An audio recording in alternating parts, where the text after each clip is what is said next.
Soy José Domingo Mujica. Voy a dictar por ustedes las clases correspondientes a la segunda ley de la termodinámica, que es el capítulo 19 del manual de Tipler. Comencemos por comentar que la ciencia de la termodinámica tuvo su origen en el estudio de la manera de producir trabajo a partir del calor mediante una máquina térmica.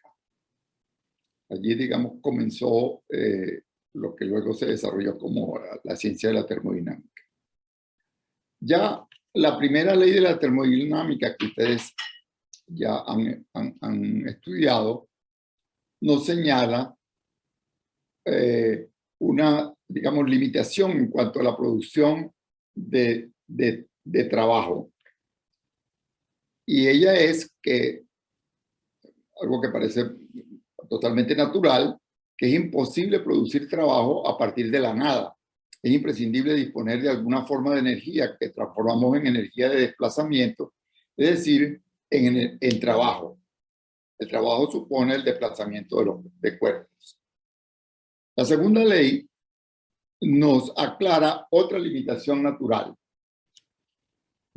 que es que no es posible construir un dispositivo que permita extraer calor de un reservorio de calor y convertirlo completamente en trabajo.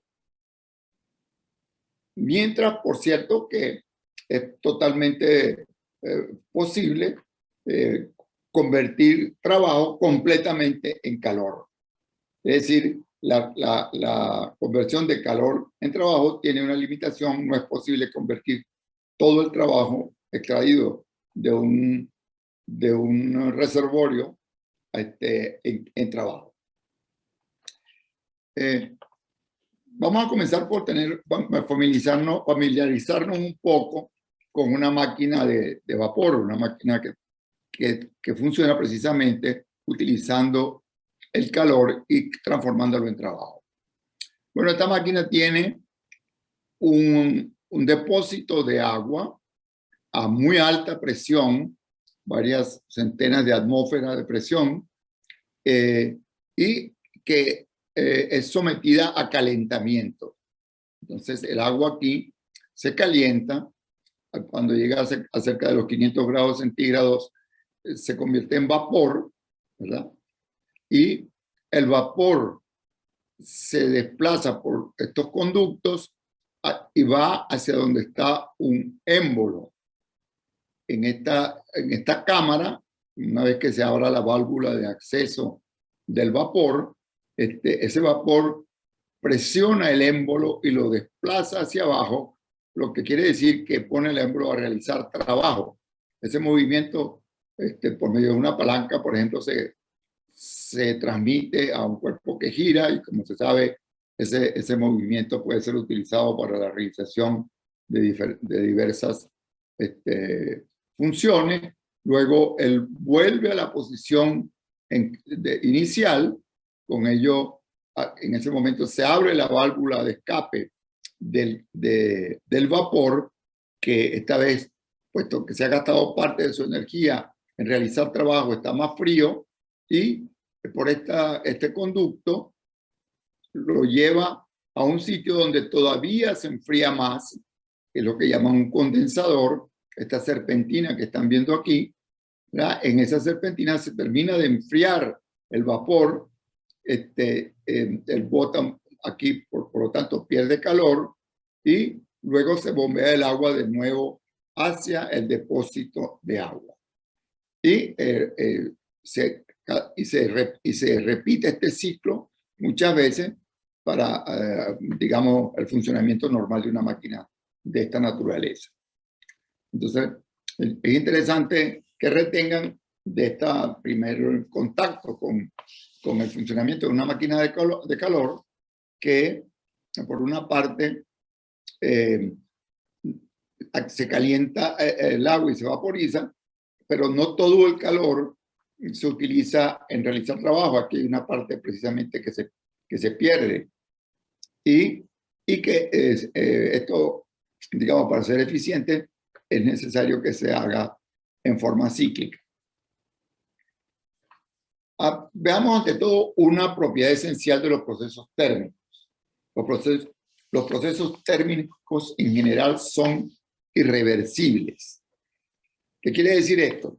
Esto quiere decir que a diferencia de los procesos mecánicos, con los cuales estamos muy familiarizados, que pueden transcurrir de manera reversible, como por ejemplo, si uno lanza un proyectil desde un cierto punto, aquí el punto O en el gráfico, con una cierta velocidad inicial, él describe una trayectoria parabólica y luego cae en un sitio a una cierta distancia de donde se lanzó con una velocidad final determinada.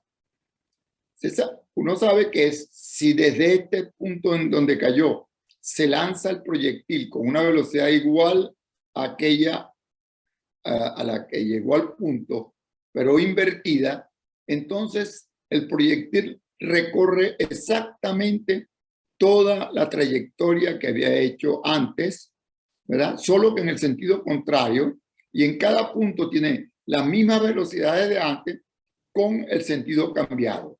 Es decir, ahora apuntan en el sentido contrario y regresa al punto inicial con una velocidad igual a la que se lanzó inicialmente, pero en el sentido contrario. Esos son los procesos mecánicos, son perfectamente reversibles. No es el caso de los procesos térmicos. Estos son en general irreversibles. Y nosotros eso también lo sabemos de nuestra experiencia común. Si uno tiene, por ejemplo, dos bloques, uno a temperaturas distintas, por ejemplo, con la temperatura T2 mayor que la T1 en el gráfico, entonces se produce una transmisión de calor del bloque T2 al bloque T1, o sea, del más caliente al más frío, y ese proceso continúa hasta que ambos bloques adquieren la misma temperatura. En ese momento se establece un equilibrio, el sistema no se mueve de esa distribución de calor, esa temperatura iguales, digamos, en ambos bloques, y es claro que no es posible el proceso inverso, es decir, que uno empiece a tomar calor del bloque azul, por ejemplo, el de la izquierda, y empiece a transmitirlo al bloque anaranjado y llegue un momento en que restablezca en el bloque de la izquierda la temperatura T2 y mientras que en la derecha llegue a la temperatura inicial de el bloque T1. Ese proceso es imposible. Eso habla de la irreversibilidad de los procesos térmicos. Otro ejemplo también común es que si nosotros tenemos un bloque que se desliza sobre una superficie uno le da un envión, o sea, lanza el bloque a moverse con una velocidad inicial de sub cero, este bloque va paulatinamente deteniéndose hasta que llega un momento en que se para por completo. En ese movimiento se calienta la superficie tanto del cuerpo inferior, el piso, pues digamos, como el bloque mismo se calienta también.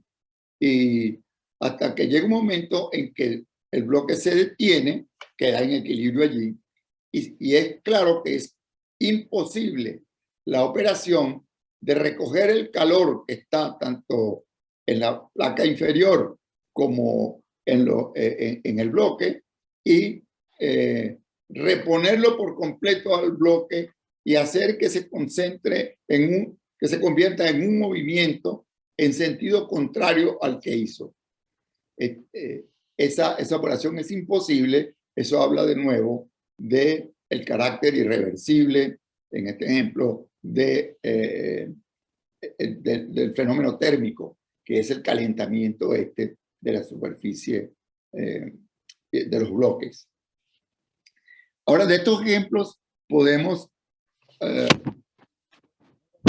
algunas conclusiones.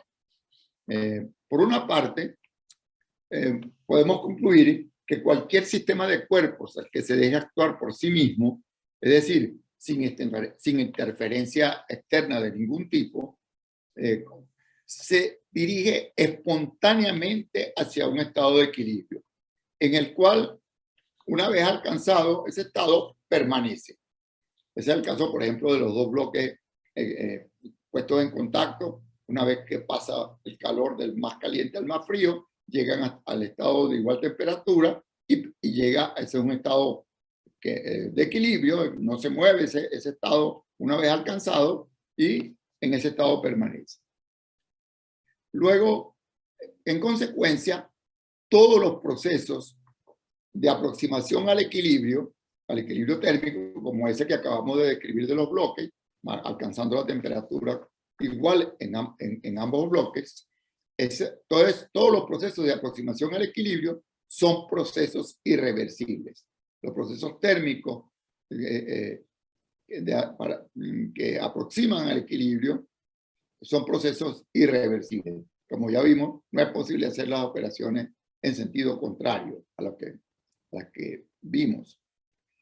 Luego, en un sistema de cuerpos que se encuentra en equilibrio, no pueden producirse espontáneamente procesos de ningún tipo, como por ejemplo volver al estado inicial.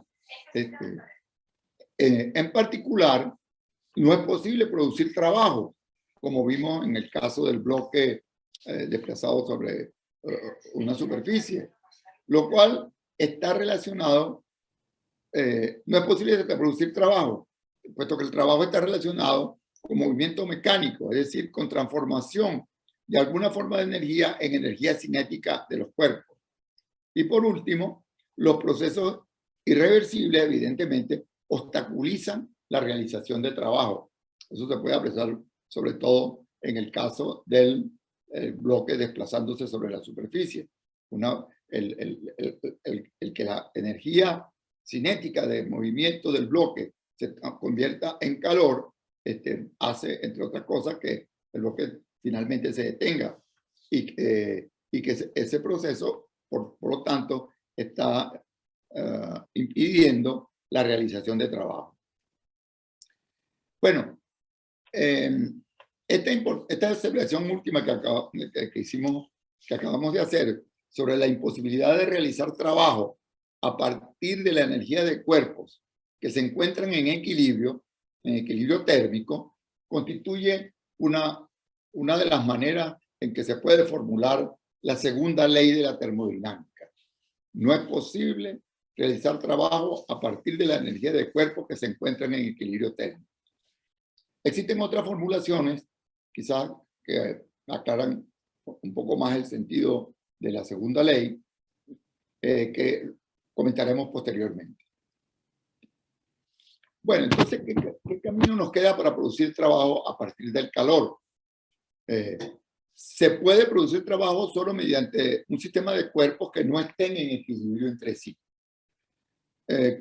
Bueno, vamos a comenzar por tomar un sistema sencillo de dos cuerpos como un sistema para hacer nuestro estudio del proceso de producción de calor a partir de trabajo, a partir del calor. Estos dos cuerpos, evidentemente estos cuerpos hay que separarlos, puesto que ya vimos en el caso de del ejemplo de los dos bloques que ponemos en contacto para que pase el calor del más caliente al más frío, que si los ponemos juntos no es posible. Es posible la transmisión de calor, pero esa transmisión de calor no produce ningún trabajo. Quiere decir que hay que separarlos. Pero como hay que separarlos, eso hace que si queremos tener alguna comunicación, alguna forma de intercambio entre estos dos cuerpos, es necesario recurrir a la ayuda de un cuerpo auxiliar que coloquemos en el medio y que sirva, por una parte, para recibir calor en este caso, del reservorio más alto, a temperatura más alta, y ceder calor al reservorio a temperatura más baja, transmitir calor, y al mismo tiempo que este dispositivo nos permita producir trabajo. Es decir, este es el esquema general de una máquina térmica, ¿verdad? Entonces, tenemos que usar un cuerpo intermedio para poder relacionar los dos cuerpos que inicialmente elegimos para considerar la producción de trabajo a partir del calor. Ahora, ¿qué camino nos queda para poder producir trabajo a partir del calor? Entonces, ya sabemos, separamos los dos cuerpos y, y colocamos un sistema intermedio.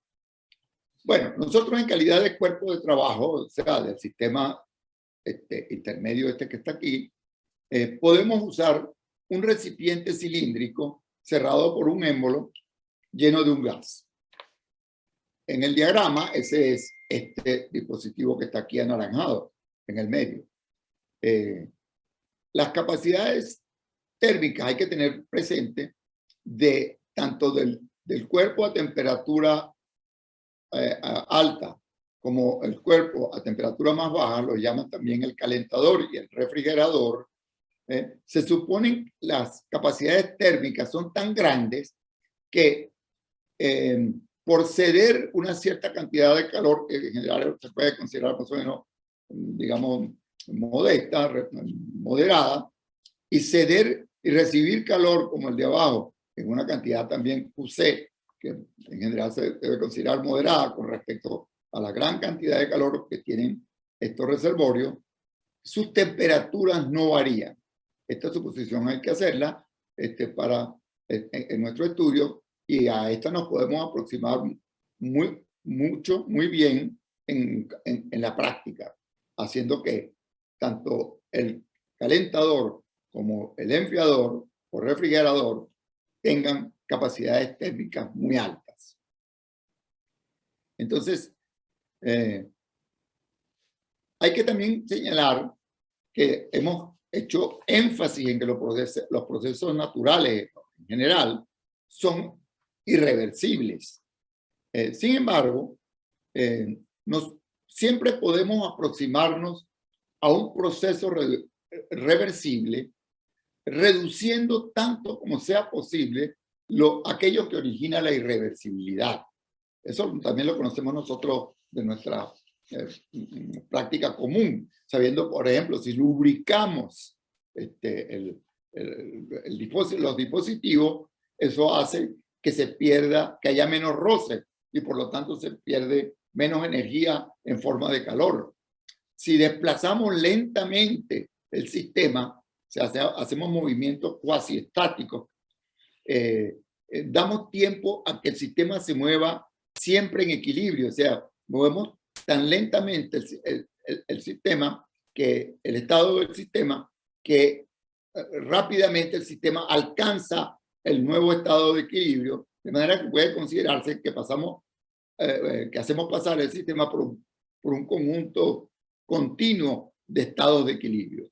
Es decir, que nosotros siempre podemos considerar un proceso reversible cumpliendo con esas condiciones de eliminación de todo aquello que origina la irreversibilidad. Por supuesto, en una muy buena aproximación. Perfectamente, nunca es posible lograrlo. Ahora, vamos a plantearnos la tarea, digamos, con la mayor aspiración. Vamos a tratar de producir la mayor cantidad de trabajo posible con una cantidad dada de calor, a partir de una cantidad dada de calor. Como hemos comentado, para ello tenemos que tratar de esquivar, tratar de que no moleste, de que podamos reducir todo tipo de proceso reversible. Todo tipo de proceso irreversible, porque ellos son contrarios al logro de un proceso reversible. Vamos a utilizar solo procesos reversibles, o sea, aquellos que puedan realizarse sin impedimento en un sentido y en el contrario. Nuestro sistema auxiliar, el que está en el medio entre los dos, entre el calentador y el enfriador que vimos anteriormente, vamos a hacerlo pasar por un ciclo conocido con el nombre de ciclo de Carnot, que está constituido por dos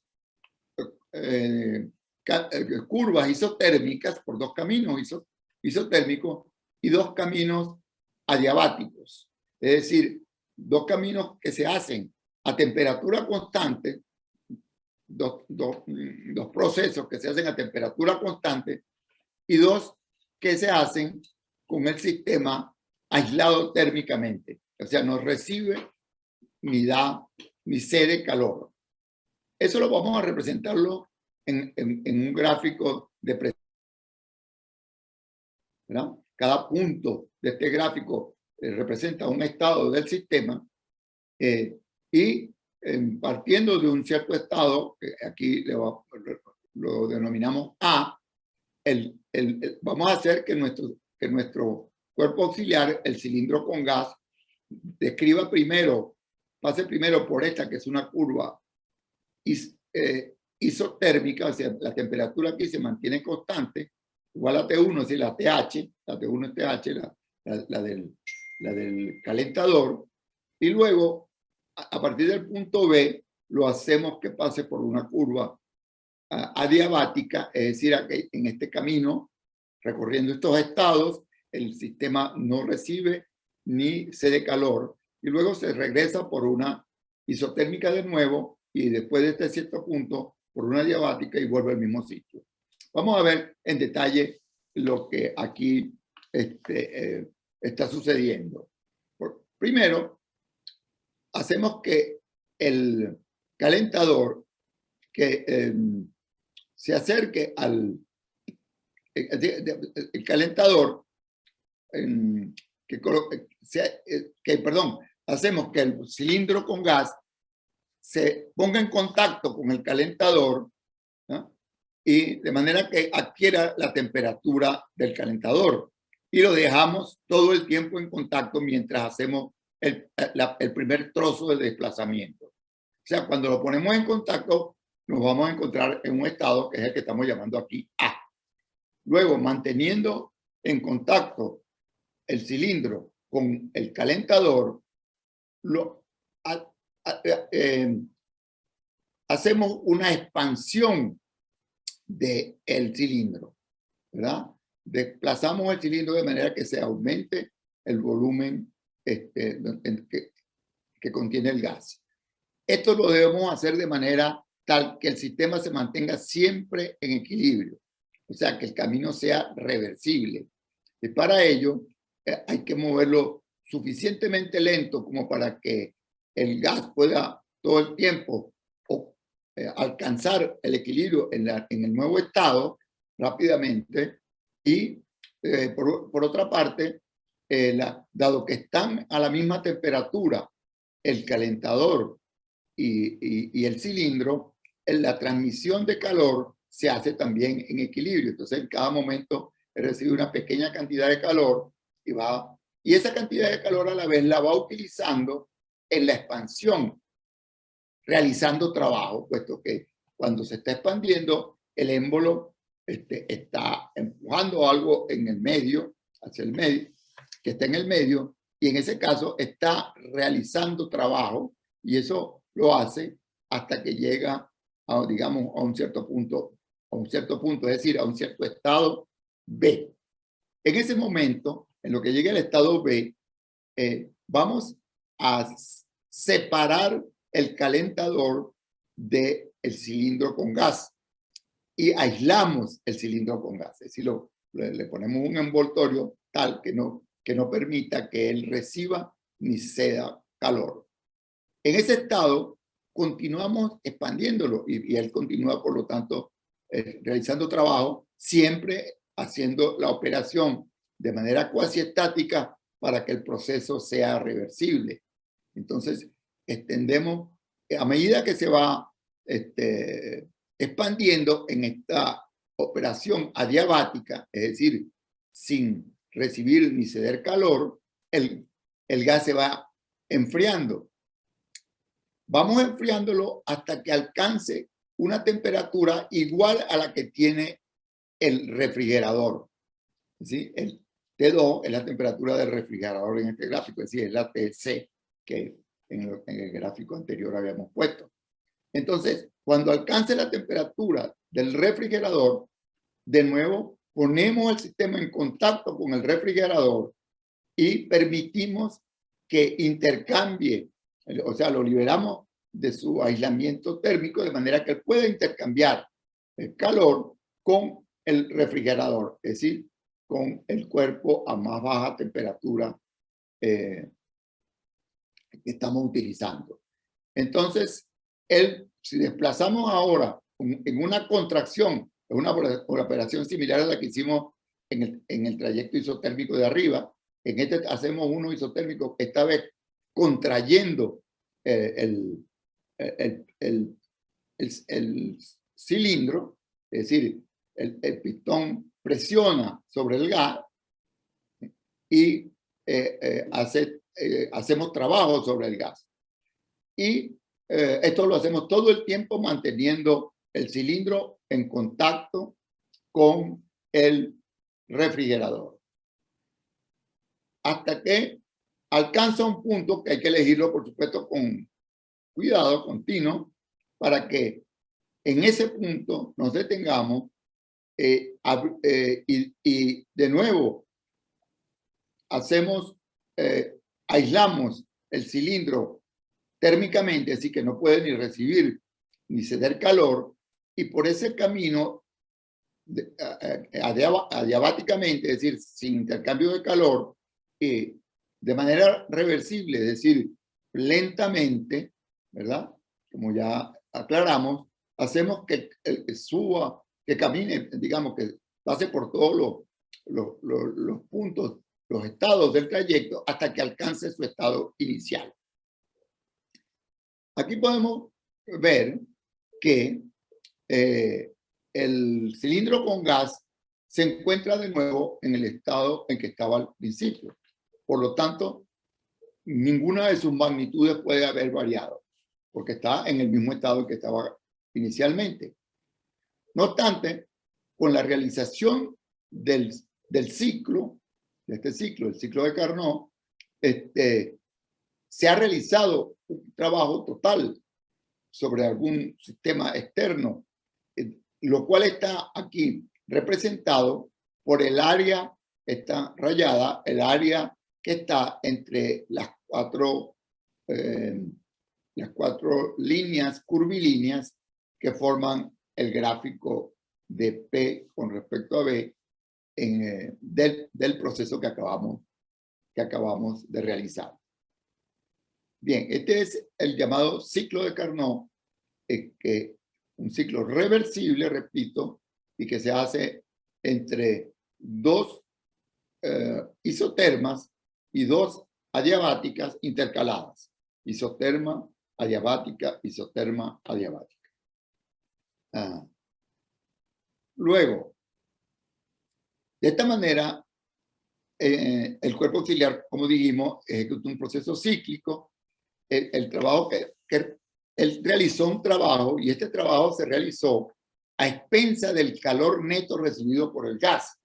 Eso quiere decir que él recibió del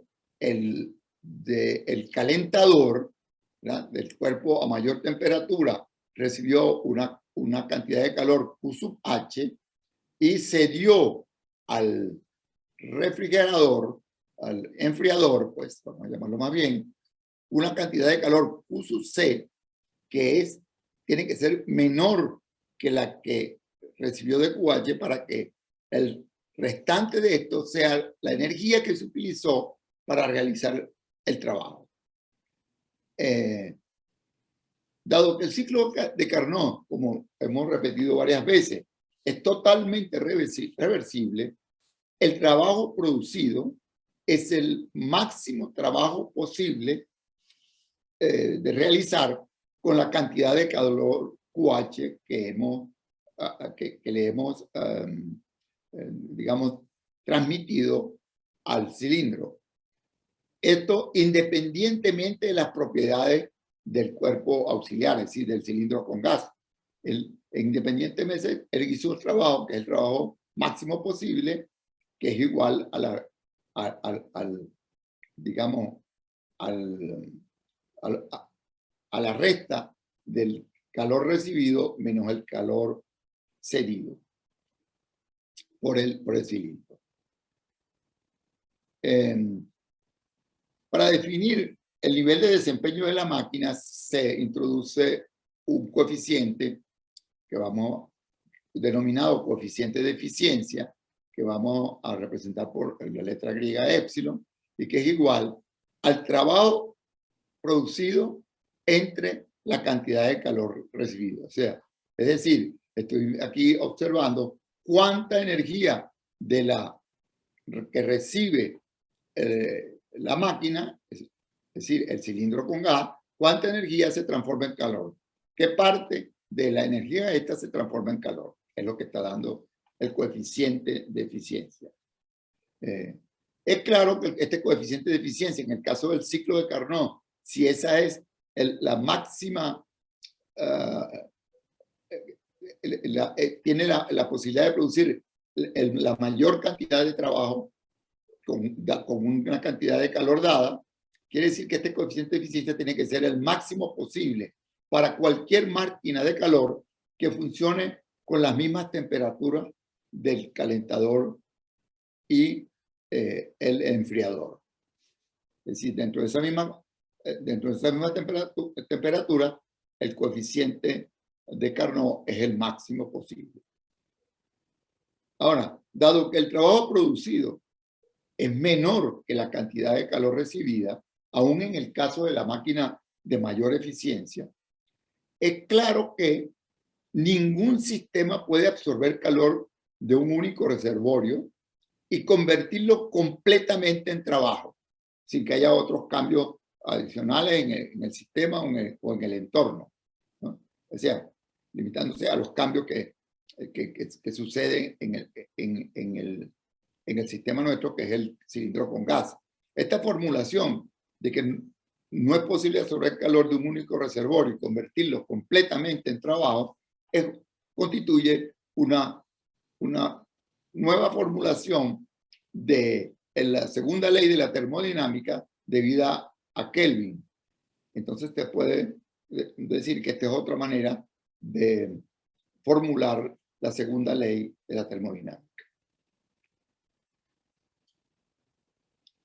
En la próxima lección vamos a aprovechar el hecho de que la eficiencia del ciclo de Carnot no depende o el funcionamiento en general del ciclo de Carnot no depende de el material que se use, de la sustancia que se use en el cilindro. Es más, no depende de las características del cuerpo auxiliar intermedio, para tratar de establecer una relación cuantitativa entre el trabajo realizado, la cantidad de calor recibida, la temperatura del enfriador y la temperatura del calentador.